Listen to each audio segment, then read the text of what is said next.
जय जगन्नाथ सांग माने चलतु आज बनैबा सजना शाग को मुग डाली दे। आपण तो सजना शाग को बहुत प्रकार खाइते भाजिकी आपण तरकारी बैगण आलू दे एमती थे करवा देख चलतु सजना शाग एमती बाछि नेबा। प्रथमे बाछिकी धोई नवा मुग डाली 100 ग्राम नवा नहीं भल भाव धोई नवा। डाली की न धोले तार गोटे गैस हुए। प्रेशर कुकर रे तेल डाल देबा। तेल रे सुखिला लंका 2टा पकेबा। फुटण पकेबा। तेजपत्र 2टी पकेबा। ताको भल भाव भाजी नेबा। आगे लंका तेजपत्र फुटण को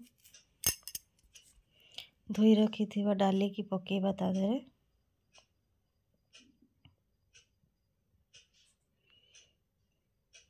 प्लीज आम चैनल टी को सब्सक्राइब करंतु।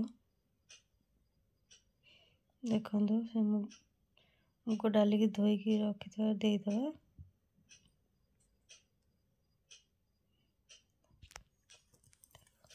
ताको भल भाव टिके हल्का भाजी नेबा। ता देहरे एमती भाजी नेबे।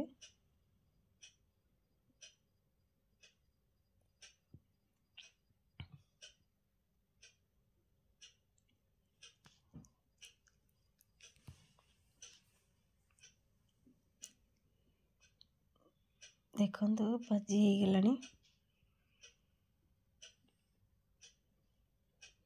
हल्दी 1 चम्मच,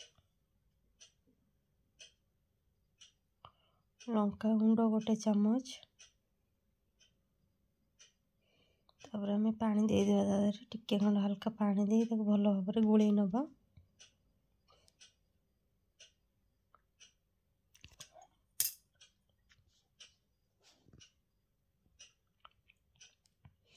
स्वाद अनुसार लुण 1 चम्मच।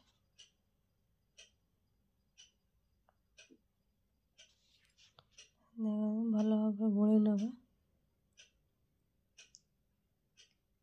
देखो केते सुंदर कलर आछि तार।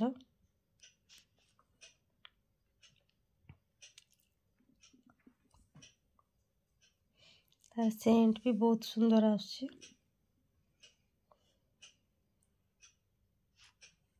ये भी पानी दे दबा।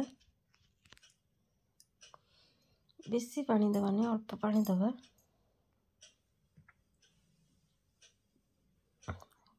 ढांका दे दे की बंद कर दबा। सिटी मारिबने ठीक। देखंदो हे गेला डाली बे पके देबा सजना शाग को।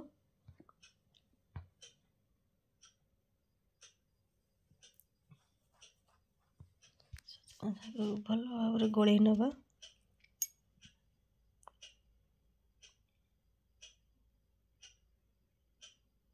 थरे एमती बने के खांदो बहुत सुंदर लागिबो।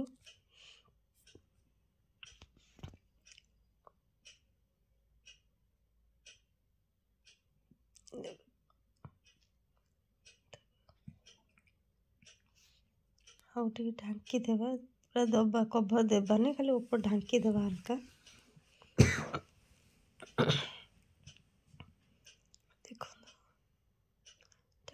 चेक कर नबा हे गलानी कि नहीं सजना पत्र।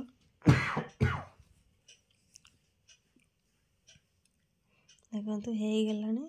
ये प्लेट को काढ़ी नबा। एमती थरे बने के खांतु। भल लागिले कमेंट सेक्शन में कमेंट करंतु। लाइक करंतु। भल लागिबो जदि आपन सांग मानन पाखको शेयर करंतु। जय जगन्नाथ।